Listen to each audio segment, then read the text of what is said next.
Hey everybody, welcome to Moment of Clarity. Thanks for joining me. Please take a minute to share this. Let your friends know. Please hit subscribe, the thumbs up. I think you can put 2 kneecaps up or maybe an earlobe, or I don't know if they're sticking with the thumbs for now.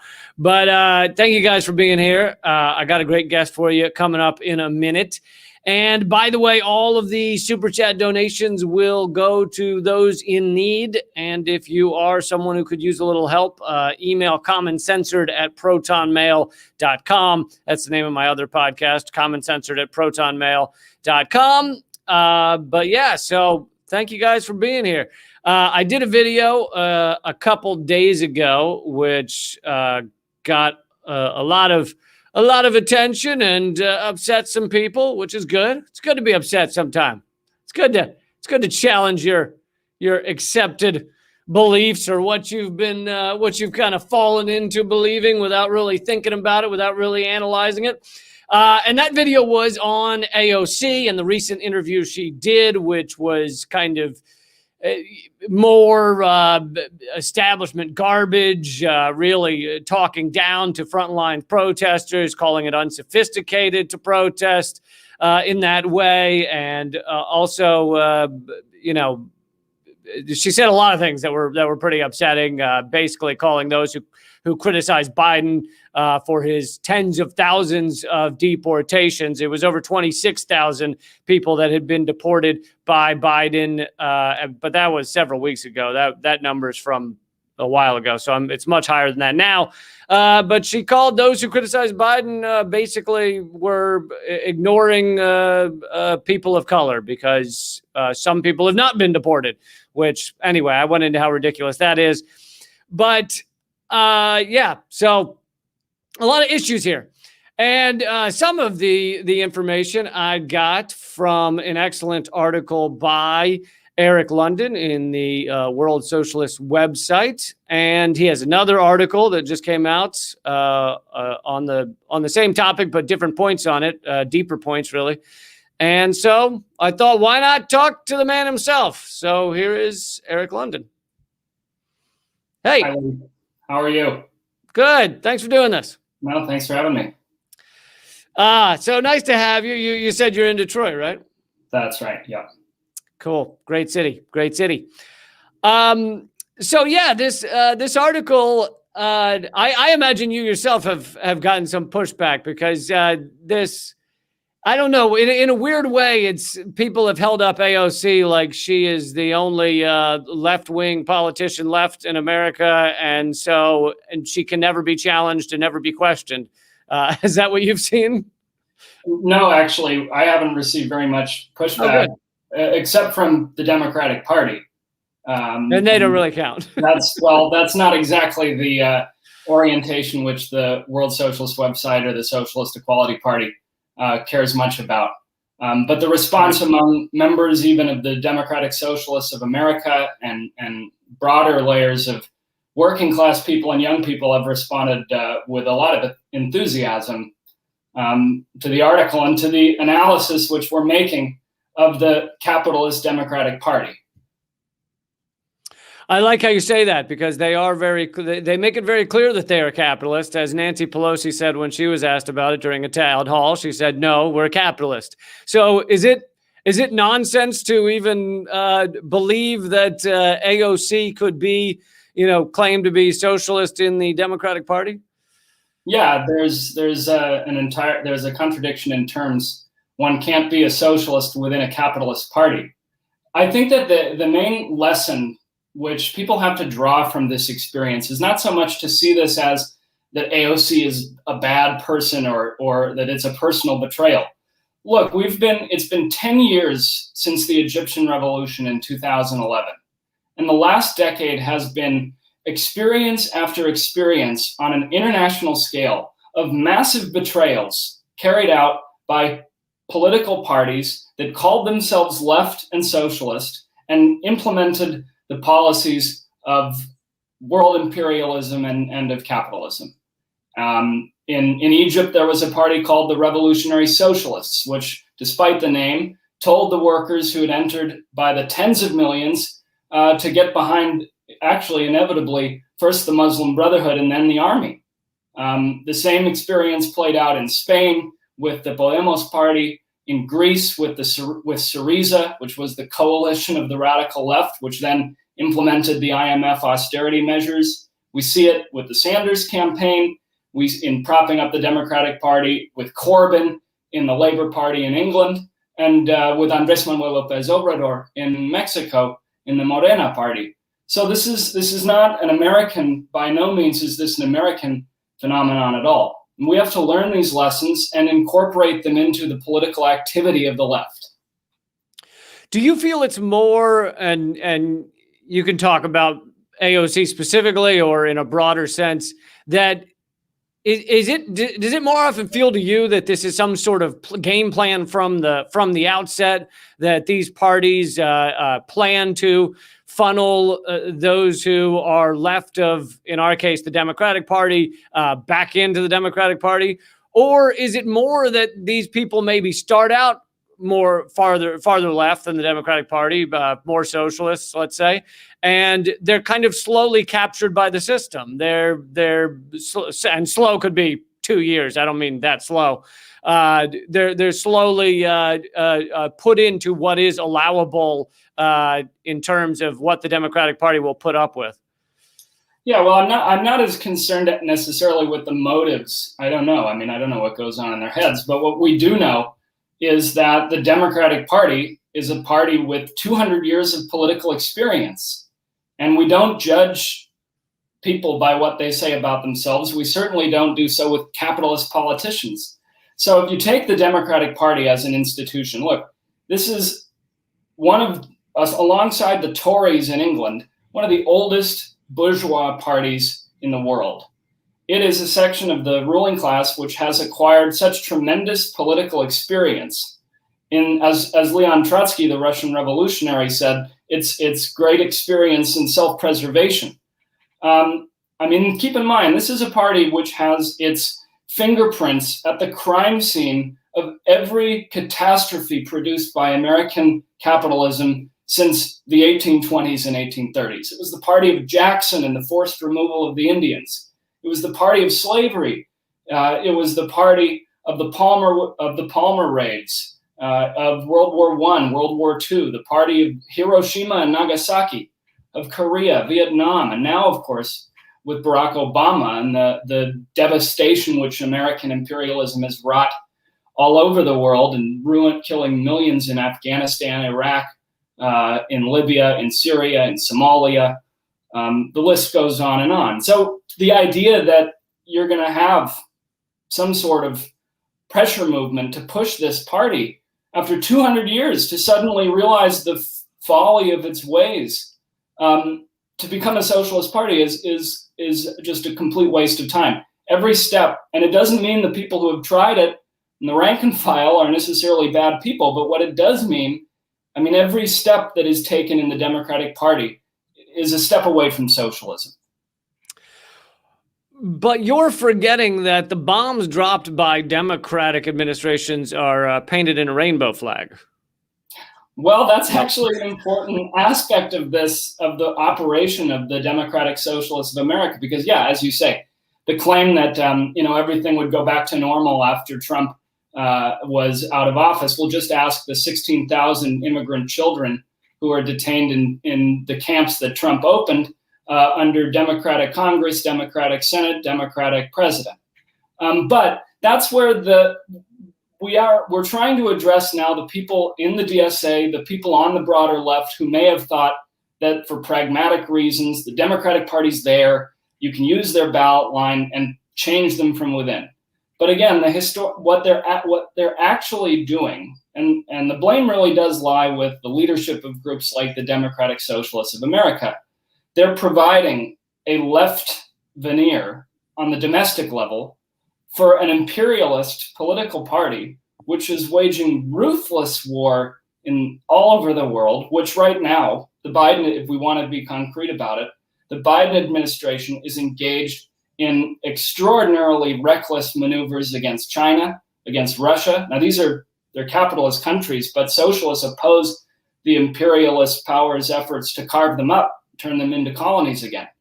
But that's what, when you have, I'll just quickly say this, Yeah. when you have a party or a group which tries to present, which allows the Democrats to present themselves as having anything to do with progressive politics, when they abandoned social reform outright 50 years ago, and been a single progressive social reform carried out by this party, they're only used. AOC is being used by the Democrats to fight for the interests of American imperialism abroad. Yeah, you talk some about the DSA, and besides just learning about some of AOC's history, which for those who have only read your first article, I highly recommend they check out the latest one on kind of where AOC came from before her run for Congress. But the history of the DSA, I was completely unaware of. I mean, it's just I hadn't really taken the time to look it up. And I didn't realize that they had been around for so long. I only started hearing about them. I mean, I've been an activist for 20 years, but I hadn't really, and I used to live in New York City, I hadn't really heard of the DSA hardly at all. But then they seem to be everywhere starting about 2015, 2016. And they have the word socialist in there. And I think at first it's easy for those who kind of support the Democrats but think that they haven't created much change to see that and think, oh, well, this is good. We're finally pushing things to the left a little here. But you make the point in your article that they've been around since the 70s and have really just funneled people who are starting to see what the Democratic Party actually is, and they funnel them back into the Democratic Party. That's exactly right.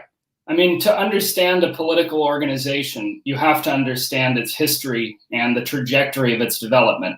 Now, I won't go into every detail, which is in our article, and I'll just say, if I could quickly, that the World Socialist website has been producing material on the DSA, on Jacobin magazine, and on Ocasio-Cortez for quite some time. There's on these issues articles, and I'd encourage those who are watching, go on Twitter, go on the website, articles by David North, by Joseph Kishore, by Genevieve Lee, who's developed a real focus on these questions over the last years. I mean, there's a number of others. I don't want to just read off names, but yes, this is an organization which emerged out of the Democratic Party. Michael Harrington was alongside a man named Max Shachtman, one of the sort of intellectual founders of democratic socialism, which, as it turns out, is neither lowercase d democratic or socialist. But it certainly is uppercase D democratic, because Max Shachtman was actually a former Trotskyist. He was one of the founders of the Trotskyist movement in the United States. But he developed over the course of the 1940s and 50s the position that the Democratic Party could be realigned, and that it had to undertake an alliance with various trade union elements, and that this was the way to carry out American progressive foreign policy, which for him meant bombing Korea, bombing Vietnam, supporting the Bay of Pigs invasion. And that's the political culture out of which the DSA emerges, first through the Democratic Socialist Organizing Committee in 1972, around the right-wing Democratic campaign of McGovern, which Harrington supported. And then basically for the next 40 years as an organization completely inside the Democratic Party. Now, you said you were sort of an activist in New York and you never met them. Well, that's funny, because Ocasio-Cortez actually in her interview says she was running into them all the time in her line of work. I know, which I found kind of bizarre, because I was like, I think, she was in New York. I was in New York. I was there. I left 7 years ago, but still, and she was seeing them everywhere and I didn't see them anywhere. Yeah, but that's because she was a staffer for the Democratic Party. She was an aspiring entrepreneur. That's where she runs into the DSA, because that's what the DSA is. It is the Democratic Party. There is not, I think people have to sort of understand this. There is no distinction between the Democratic Socialists of America and the Democratic Party. The DSA lives within the Democratic Party. All the talk about outside pressure is only really aimed at justifying, providing political cover for their work within the Democratic Party. And by the way, what do they have to show for it? Since 1972, when DSA was formed, the Democratic Party has become, I mean, it was right-wing in 1972, but it's become all the more right-wing than it was then. It's the party that has supported the wars in Iraq and Afghanistan, that bailed out the banks in 2008, 2009, that launched drone wars, that killed American citizens without warrants or trials with drones assassinations. I mean, this is that party. It's a party of the CIA. It's a party of the banks, the corporations. You're just as likely to reform the Democratic Party as you are to reform the corporations themselves or to reform the CIA. I mean, and I will just say, adding this point, actually, this whole idea that the more pressure from below, the more likely the Democratic Party will respond and give in. Actually, the exact opposite is the dynamic of capitalist politics. The more the danger of revolution, the greater the danger of social opposition in this country, the more vicious, the more right-wing the ruling class is at prosecuting its interests, censoring the socialist left, which we see in the readership of the World Socialist website, which faces constant suppression by Google, by Twitter, by Facebook, and Amazon. So we propose the Socialist Equality Party and the International Committee of the Fourth International. We're writing these articles not just because we're sort of journalists who got a good beat or a good scoop. This is our political perspective, and we encourage everybody out there. We're the independent left. We're the ones who are against the Democratic Party and fighting to build an international movement in the working class. Yeah, and I've tried not to, I've kind of tried to give AOC at the beginning of her reign the benefit of the doubt. I did find it interesting that she was protesting in Nancy Pelosi's office, which I'd never seen a congresswoman actually attend a protest almost at all. But in those first days or whatever, it was within the first months, when John McCain died, she tweeted that he was a man of unparalleled human decency. Right. And I was like, unparalleled? Really? So you're putting him ahead of what? MLK and Nelson Mandela? It's just John McCain's up there, the man who wanted a war criminal. Never met a war he didn't love, never met bombing children he didn't love, yeah. Got up off his deathbed to run back to Congress to vote to continue weapons shipments to Saudi Arabia. So that was kind of the point where I was like, I don't know what's up with this lady, but it doesn't seem to be what people think it is. Yeah, no, and look, this is serious politics. We're in the middle of a pandemic, which has killed 550,000 people in the United States. The number of billionaires which have made money hand over fist while masses of people have died unnecessarily, while masses of people face unemployment, loss of jobs. The inequality in this country and in the world is completely out of control, and the ruling class has pursued a policy of protecting corporations and Wall Street, no matter how many people die.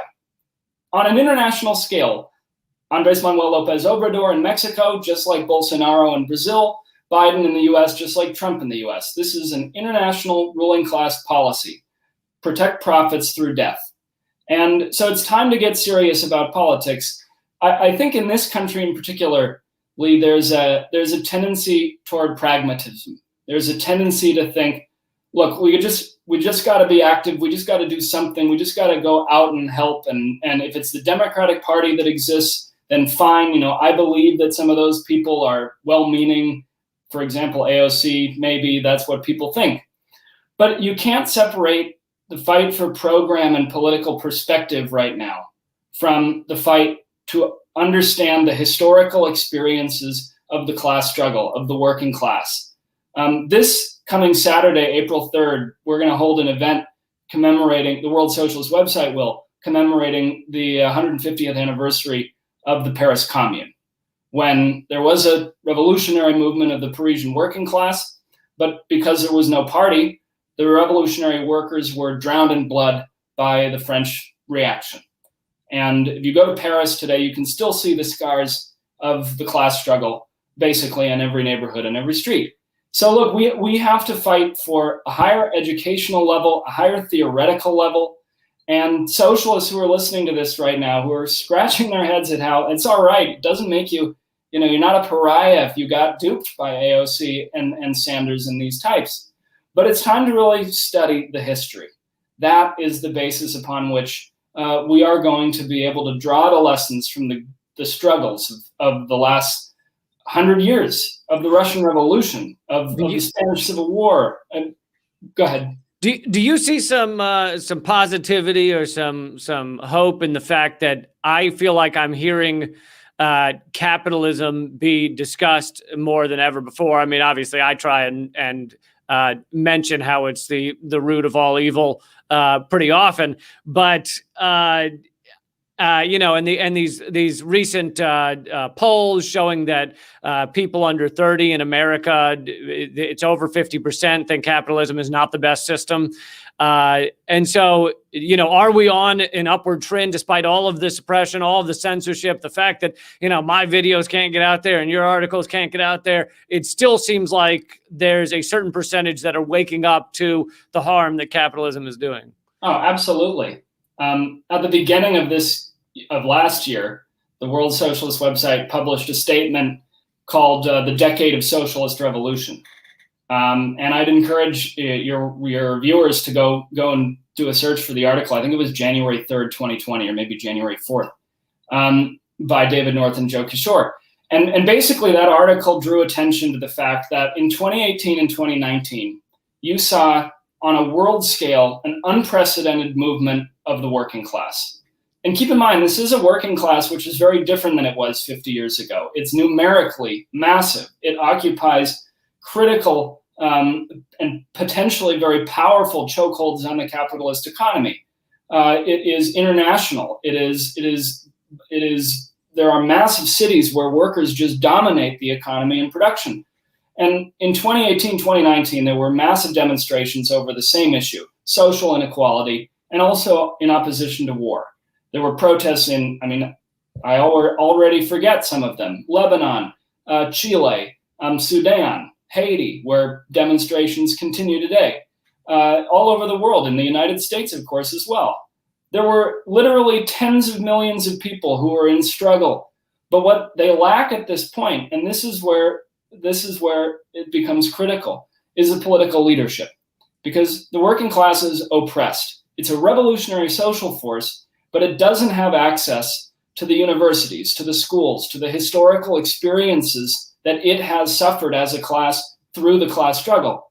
That's why there has to be a political party, a revolutionary party, which in our view is the Socialist Equality Party in the United States and the International Committee of the Fourth International internationally, to provide that education and to develop the working class. This is the great challenge of socialism, to transform, as Marx said, the working class from a class of itself into a class for itself.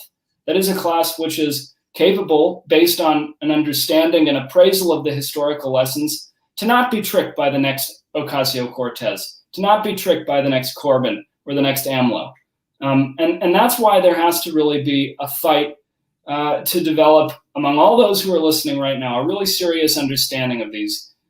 We have to be active. You have to go out. We're building rank and file committees of workers in opposition to capitalist exploitation, and especially in the context of the COVID pandemic, at Amazon and schools around the country, around the world, auto factories, et cetera. And we're getting a great response. But we have to do that. But you also have to know what to tell workers, how to discuss these questions with workers. And you can only do that really if you make an effort to really dedicate yourself to a study of these historical questions.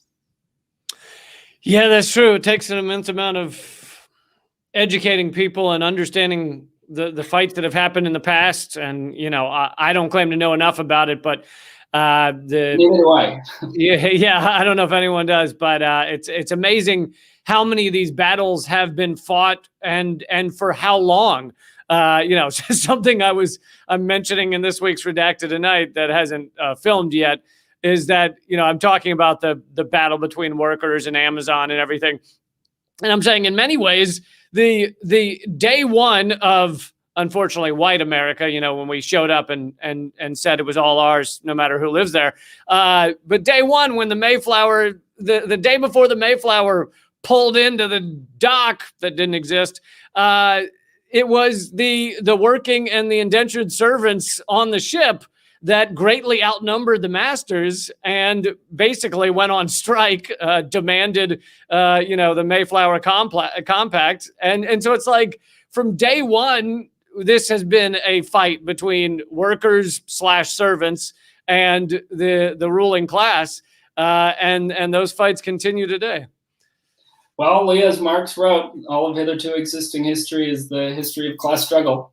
And that's true. And that's why there's this, the other issue, which I think has upset a lot of people about the Ocasio-Cortez interview in the DSA's official magazine, is this argument that you're privileged, you're sort of, even she says, actually in the article, she says that if you believe that Biden, and if you argue that nothing progressive can come from Biden, then you're essentially saying that undocumented immigrants and black and brown people, as she says, are not people. She actually says that in the interview. Right.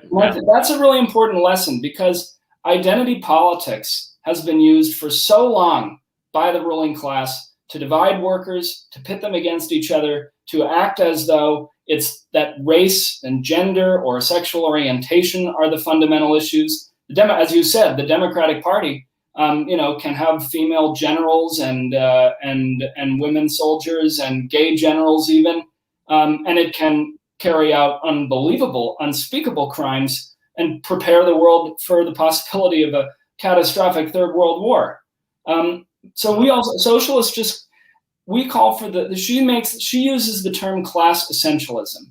Well, the real issue is, you're either for the unification of workers of all races and all genders and all orientations and all ethnicities, like we are, or you're for dividing workers based on identity politics. That's the fundamental issue. That's why I think a lot of people are coming to that realization, that identity has nothing to do with the fight for socialism, really, and that the class issues, obviously. I mean, we make an analysis of the origins of racism, the economic origins of racism, and of various forms of oppression based on gender and race. But the class question is the essential one, and that's what socialism is. Well said. How can people keep up with all your work? Well, you should read the World Socialist website. It's not my work. It's the work of our movement. It's the work of the Trotskyist movement. And that's what we are. We're followers of the political fight of Leon Trotsky against the Stalinist degeneration of the Soviet Union. And read us in the World Socialist website. Find us on Twitter, and keep following. We have some more material coming out on Ocasio-Cortez and this issue. And read us every day. Enough of this we and us stuff. Hasn't capitalism taught you anything? It's me. All right, it's me. Follow me. Sorry. Yeah. Thank you so much. Thanks for chatting with me. Thanks, Lee. Yep.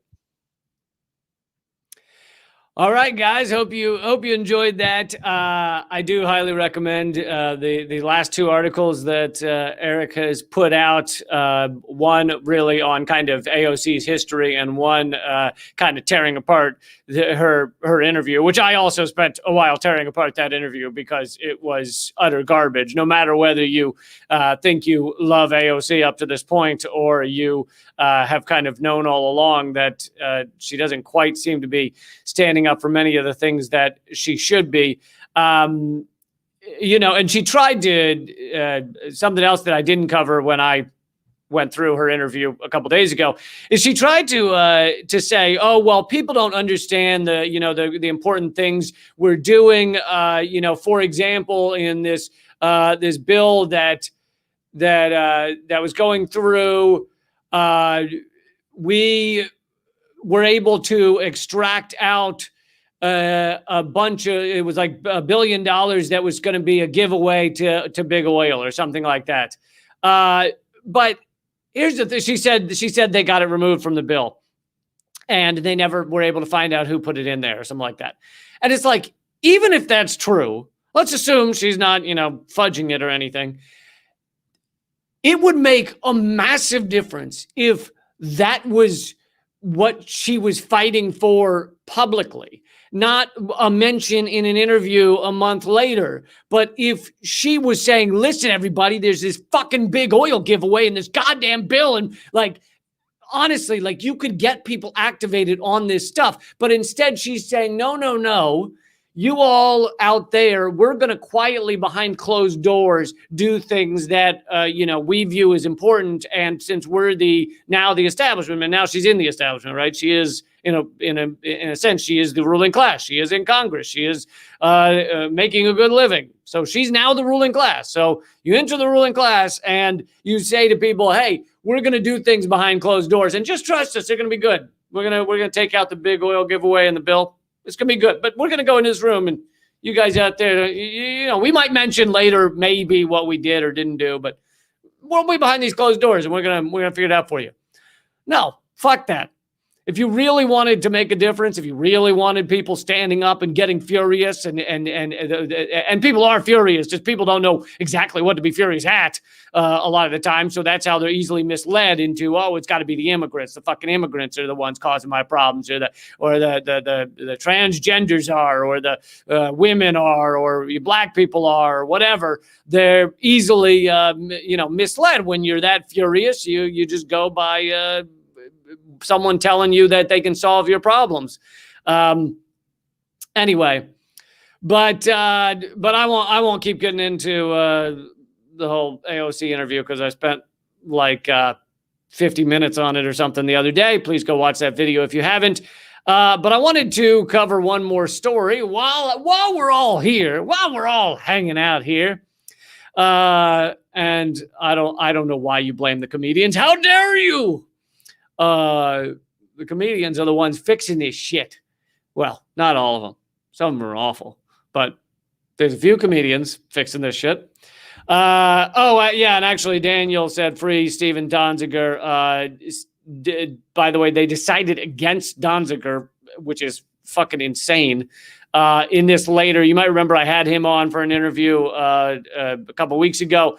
I'd say he's the biggest political prisoner, second to the ones that have been in prison for decades, like Mumia Abu-Jamal. But he's the biggest political prisoner, I'd say, in America right now. So not Julian Assange, because he's not in America.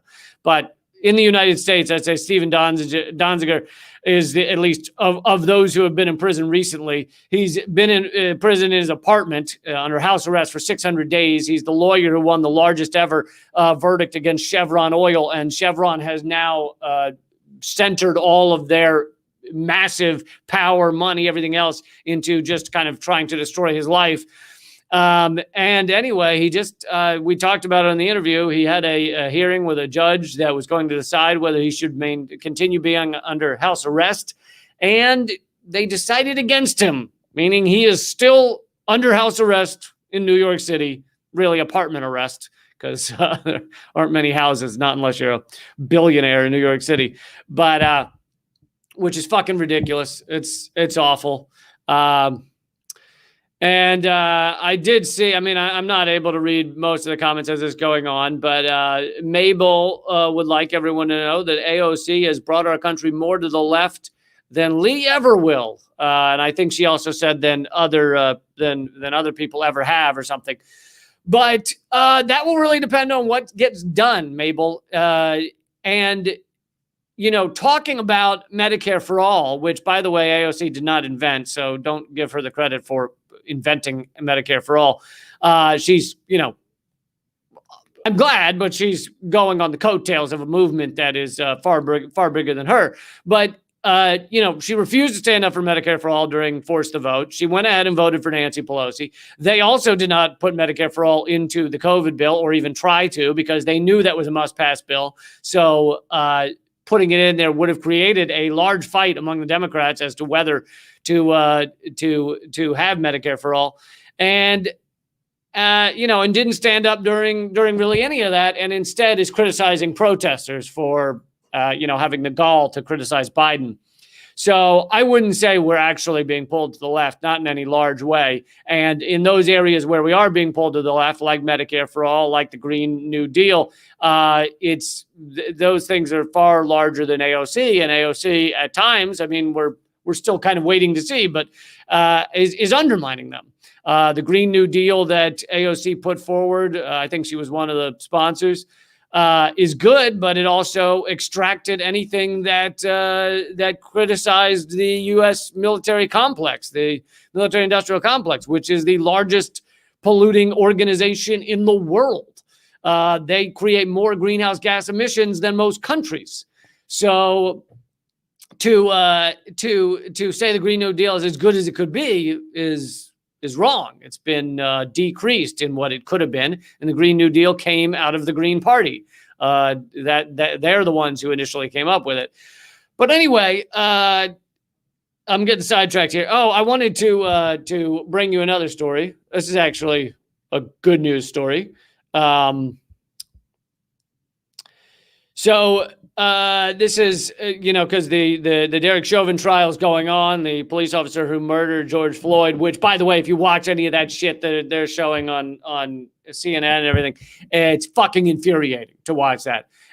It's basically, Chauvin's lawyers putting people on the stand like a firefighter that was there on the scene and was not allowed to give George Floyd medical care, health care. But I guess you wouldn't call it healthcare on the street, but was not able to give him medical care and or emergency care, and they stopped her from doing it. And you watch this in court as they're questioning her, as they're grilling her, and it's this fucking legal horseshit where they're like, so would you ever say that people ever lie? And she's like, well, yeah, some people lie. Oh, so you're saying some people do lie. Okay, so you're saying everybody lies some of the time. No, I didn't say everybody lies some of the time, but you said some people lie. Well, some people do lie. Okay, some people lie. So you could be one of those people that's lying. Well, I'm not one of those people. I mean, it's that kind of horseshit. That's not word for word, but it's this bullshit back and forth to basically just undermine her and make her seem, a little loopy or something. The woman fucking watched a guy murdered and she said so. And she's a firefighter. End of story. Like, that's it. And she was stopped from from saving his life. Like, that's the end of the questioning. But of course, that's not how it works in these fucking corporate hack lawyers. Their job is to go up there and go, you say you saw them murder George Floyd, but isn't it true that from your vantage point, the car was slightly covering up, 8 inches of what you could see, and therefore in those 8 inches, maybe it was a completely different scene. Maybe they were trying to save George Floyd. You don't know, because let's say there was this much you couldn't see. Maybe they were doing mouth to mouth and chest compressions in the little span from right here to here. It's that kind of garbage. Anyway, that's another tangent, but this is some good news on the fact on policing, and it's pathetic that it has taken this long. But New York City has just become the first city to end qualified immunity for police officers. Qualified immunity is this fucking awful legal concept that police can basically do what they want and they have immunity. It allows them to abuse people on all kinds of levels, and they have immunity under the law. Sometimes the worst they'll get is that they, lose their job or something, but they're not actually going to face any kind of real charges. And so this is local CBS in New York. New York City Council voted Thursday to end qualified immunity for police officers. The decades-old protection has prevented officers from being sued or liable for misconduct. New York is now the first city in the country to end qualified immunity. The measure was passed as part of a package of police reform bills. And then this is a tweet from the council speaker.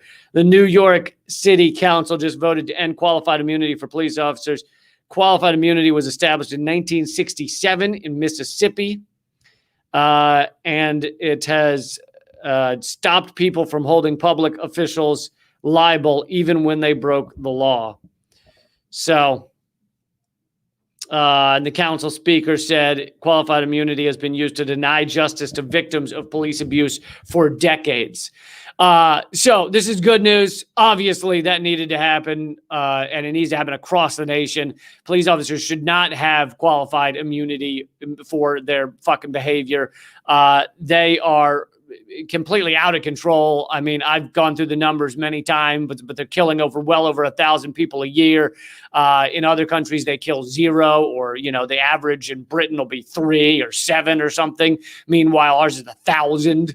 But it's not just killing, it's just complete roid rage behavior where they run around beating and arresting people for absolutely nothing, sexually assaulting people. And they know that there's not going to be any ramifications for their behavior. They generally know that. It's many of these police officers, once their killing of someone becomes a national story, like with Tamir Rice or Michael Brown or Eric Garner, we look back into their records and we find out that these officers, much like priests, have been passed around from police station to police station, police department to police department, like, oh, you've harassed and abused too many people. There's too many complaints against you in that county. Come on over to this county. They'll pass them around from place to place so that, once it gets too much to handle, but they never stop being police officers, or it's incredibly rare that they're actually fired. There were so many complaints against the guy that killed Eric Garner, against the guy that killed Michael Brown. And it's just a revolving door. They really are like priests touching children at fucking churches, where they just pass them off to another church. Oh, he's touched a few too many little boys. Oh, how many was that? Oh, we're talking in the teens, 17, 18 little boys. All right, well, let's pass him over to this church so he can, grab 17, 18 more, and then we'll pass him on to the next church. It's like trading baseball players on the professional leagues. But anyway, our policing system is just a fucking crime against humanity. Our prison system is a crime against humanity. Our police system stems back to the times of slave patrols, and that really is still what it is. I mean, back in those days, it was basically like, are you a white person? Do you have a gun? Do you want to stand on a corner and harass black people? Here you go. Now you can say the government said you could. It's really the same shit now. Are you a white person? Do you have a gun? Do you want to stand on a corner? And sure, there's some people in color who are police officers, but really they're there to kind of allow the institution to continue. So as we see with so many politicians, and as Eric London was talking about, you get enough people that are people of color or women, and they can commit war crimes just as well, and then it justifies them. The Democrats can go, look, we put a woman. I mean, honestly, the number of reports about, oh, look how multicultural the Biden administration is. Look, we got women, we got Native Americans, we got people, Puerto Ricans and black people and Latinx people. And it's like, yeah, okay, great. But are they changing the policies at all? Or is it just you're committing war crimes with a Benetton ad of fucking people?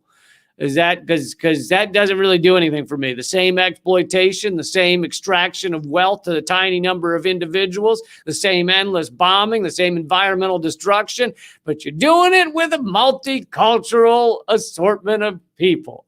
How wonderful. It really means nothing. And so, yeah, that we see that same idea with our police departments. That doesn't change the core system as to how it's set up and how it functions. But anyway, this is good news coming out of New York. No more qualified immunity. And we'll see how the more right-wing politicians and the police, the powerful police department in New York City succeed in undoing this. We'll see what next steps they take to make sure this doesn't actually have an impact. All right, guys, thank you so much for joining me. As I said, all the donations are going to those in need. We talk more about that on the weekend live stream on Sundays. And what else? Oh, you can go to liberapay.com/Lee Camp if you want to help keep the podcast going. That's liberapay.com/Lee Camp. Totally got fucked by Patreon, but that's all right. And so go over there and check it out. See what you think. And have you checked out all 3 podcasts? Because you really should. Moment of Clarity, Common Censored, Government Secrets. Wow, can't remember the name of my own podcast. Government Secrets with Graham Elwood. We just did a great Government Secrets on the hidden facts about American policing. So if you want more on that, look up Government Secrets. It's free on Stitcher, Spotify, and Libsyn and iTunes. So check it out. Thanks a lot. Keep fighting.